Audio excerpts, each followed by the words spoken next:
ఈ నెంబర్ ఖచ్చితంగా ఫైనల్ రాష్ట్ర వ్యాప్తంగా చిరస్థాయిగా సర్వే కంపెనీ నిలబడాలన్న కోరికతో బలంగా ఈ బ్రాండ్ ఉండాలన్న కోరికతో సింగిల్ నెంబర్కి వెళ్ళాం. ఇది సాహసించాలంటే పులి నోట్లో తలబెట్టినట్టే, బయటకు తీయాలంటే కష్టం. సో అంత జాగ్రత్తగా వేసిన number final number sir. So ఓవరాల్గా వైఎస్ఆర్సీపీ పోటీ చేస్తున్నటువంటి 175 నియోజకవర్గాల్లో సింగిల్ నెంబర్ చెప్పు కేకే అంటే 14 నియోజకవర్గాల్లో ఖచ్చితంగా వైఎస్ఆర్సీపీ గెలుచుకునేదానికి ఆస్కారం ఉంది.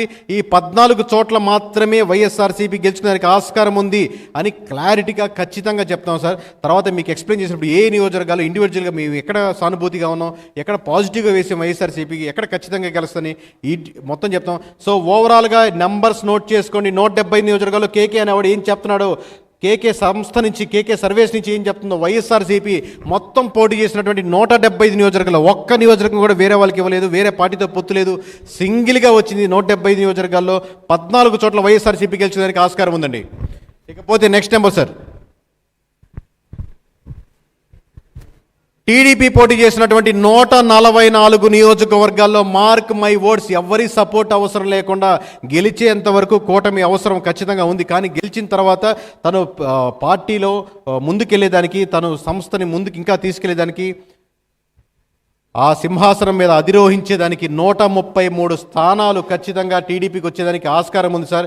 ఎవరి సపోర్ట్ లేకుండా గవర్నమెంట్ ఫామ్ చేసేదానికి చంద్రబాబు నాయుడు గారికి, టీడీపీకి ఖచ్చితంగా 133 స్థానాలు తగ్గకుండా వచ్చేదానికి 100% ఆస్కారం ఉంది. Mark my words. లైవ్ చూస్తున్న ప్రతి ఒక్కరికి దేశ చరిత్ర మారుతుందో లేదో కానీ రాష్ట్ర చరిత్ర, రాష్ట్ర భవిష్యత్తు వేరే పార్టీ చేతుల్లో ప్రజలు ఎక్కువ మంది పెడుతున్నారు. 144 పోటీ చేసిన దగ్గర 133 చోట్ల గెలిచేదానికి ఆస్కారం ఉంది. నెక్స్ట్ సార్, మరి జనసేన పరిస్థితి ఏంటి? Why not 175? వై నాట్ 175ని వై నాట్ 21 అని సీరియస్గా తీసుకున్నారు సార్ జన సైనికులు. వై నాట్ 21 అని 21 స్థానాల్లో పోటీ చేసిన 21 స్థానాల్లో 21 స్థానాలు గెలిచి చూపిస్తామని తొడకొట్టి మీసాలు తిప్పి చెప్తున్నారు గట్టిగా జన సైనికులు. 21 స్థానాల్లో వై నాట్ 21 అని అంటే దీన్ని బట్టి మీకు ఏమర్థమవుతుంది టోటల్గా? Next number sir. అంటే బీజేపీ పోటీ చేసిన 10 స్థానాలు 7 స్థానాలు కైవసం చేసుకుంటుంది. అంటే 14 చోట్ల. ఒక్క నిమిషం సార్, ఒకసారి వెనక్కి జనసేన ప్లే చేయండి సార్, ఒకసారి జనసేన ప్లే చేయండి సార్, బ్యాక్.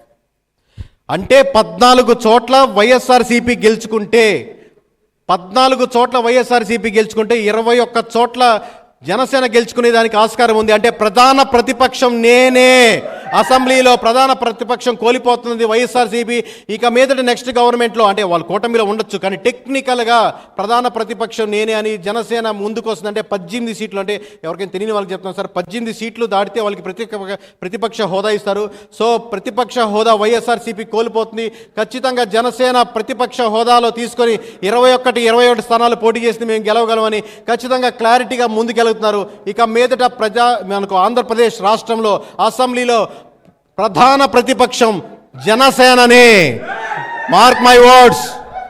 ఈ యాజ్ పర్ అవర్ రీసెర్చ్ 2024 ఎన్నికల్లో తెలుగుదేశం పార్టీ, జనసేన, బీజేపీ కూటమి అధికారంలోకి రాబోతుంది అనేది రైజ్ చెప్తోంది. ఖచ్చితంగా ఇదే జరుగుతుంది, దాంట్లో ఏమాత్రం తేడా లేదు. As per our post poll survey కూటమికి 113 నుంచి 122 సీట్లు దక్కే అవకాశం ఉంటుంది. వైఎస్ఆర్సీపీ 48 నుంచి 60 సీట్లు దక్కే అవకాశం ఉంటుంది. ఇతరులు అంటే కాంగ్రెస్ లాంటి పార్టీలు 0 నుంచి 1 సీటు వచ్చే అవకాశం అయితే ఉంటుంది. ఇది కేవలం కూటమి అంటే మళ్ళీ ఒకసారి రిపీట్ చేస్తున్నాను, కూటమికి 113 నుంచి 122 వరకు వచ్చే అవకాశం ఉంది. వైఎస్ఆర్సీపీకి 48 నుంచి 60 వచ్చే అవకాశం ఉంటుంది. కాంగ్రెస్ లాంటి పార్టీలకి ఒకటి వచ్చే అవకాశం ఉంటుంది, అది కూడా రాకపోవచ్చు.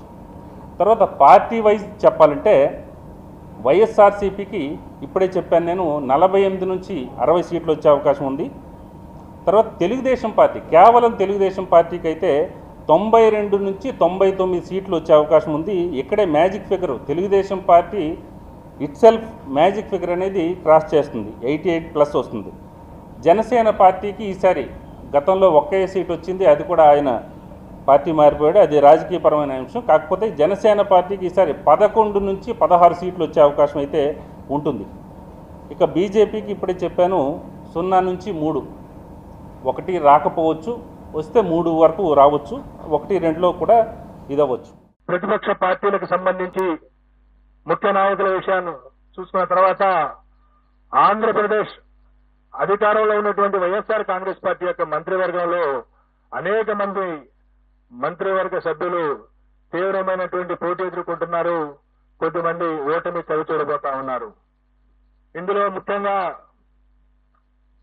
మనం ఆంధ్రప్రదేశ్ ముఖ్యమంత్రి శ్రీ వైఎస్ జగన్మోహన్ రెడ్డి గారు పులివెందుల అసెంబ్లీ నియోజకవర్గం నుండి భారీ మెజార్టీతో గెలవబోతా ఉన్నారు. ప్రతిపక్ష పార్టీలకు సంబంధించి ముఖ్య నాయకుల విషయాన్ని చూసుకున్న తర్వాత ఆంధ్రప్రదేశ్ అధికారంలో ఉన్నటువంటి వైఎస్ఆర్ కాంగ్రెస్ పార్టీ యొక్క మంత్రివర్గంలో అనేక మంది మంత్రివర్గ సభ్యులు తీవ్రమైనటువంటి పోటీ ఎదుర్కొంటున్నారు.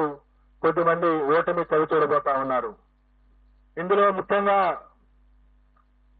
మనం ఆంధ్రప్రదేశ్ ముఖ్యమంత్రి శ్రీ వైఎస్ జగన్మోహన్ రెడ్డి గారు పులివెందుల అసెంబ్లీ నియోజకవర్గం నుండి భారీ మెజార్టీతో గెలవబోతా ఉన్నారు.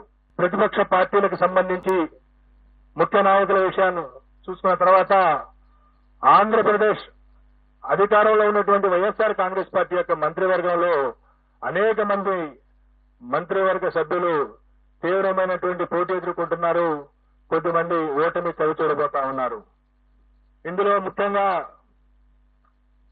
మనం ఆంధ్రప్రదేశ్ ముఖ్యమంత్రి శ్రీ వైఎస్ జగన్మోహన్ రెడ్డి గారు పులివెందుల అసెంబ్లీ నియోజకవర్గం నుండి భారీ మెజార్టీతో గెలవబోతా ఉన్నారు.